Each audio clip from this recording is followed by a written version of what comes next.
Hello दोस्तों, मैं बबीता सिंह राजपूत अपने यूट्यूब चैनल में आप सभी का स्वागत करती हूँ। तहे दिल से स्वागत करती हूँ। आशा करती हूँ आप लोग बहुत अच्छे होंगे, स्वस्थ होंगे, मस्त होंगे, दोस्तों अच्छे होंगे।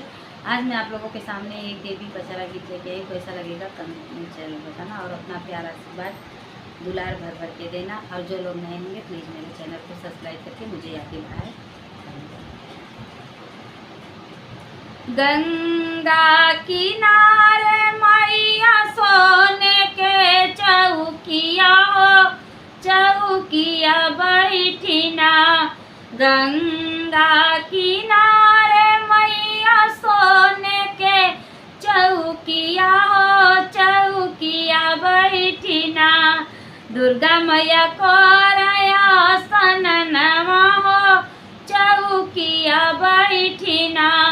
दुर्गा मैया को आसन नवा हो, चौकिया बैठी ना।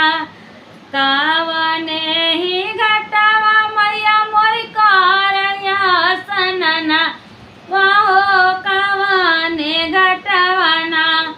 मैया धोतिया पछार हो, कावने घटावा ना। मैया धोतिया पछार हो, कवन घटवना। पूर्व के घटवा मैया कर आसन नवा हो, पश्चिमा घटयाना। पूर्व के घटवा मैया कर आसन नवा हो, पश्चिमा घटवना। मैया धोतिया पछार हो, पश्चिम घटवना।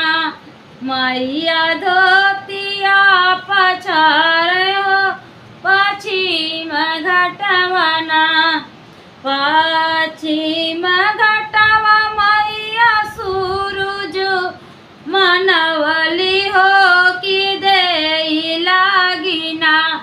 ओही बाबना के दनवा हो, कि देव लागिना। पश्चिमाई घटवा मैया सूरज मनवली हो, कि देव लगलिना। ओही बाबना के दनवा मैया देव लागिना। ओही बाबना के दनवा मैया देव लागिना। सोने के जनेउआ माई टूटी फाटी जाई है हो, कि कवने घटवना।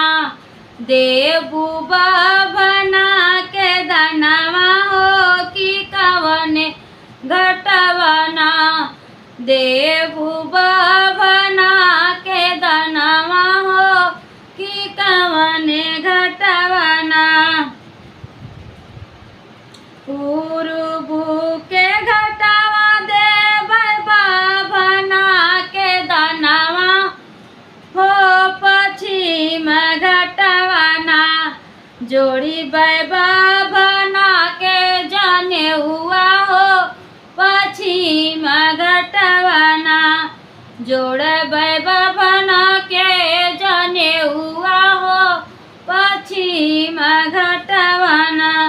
गंगा के किनारे मैया सोने के चौकिया हो, चौकिया बैठी ना। माई कर आसन नवा हो, चौकिया बैठी ना। सतो बहनी कर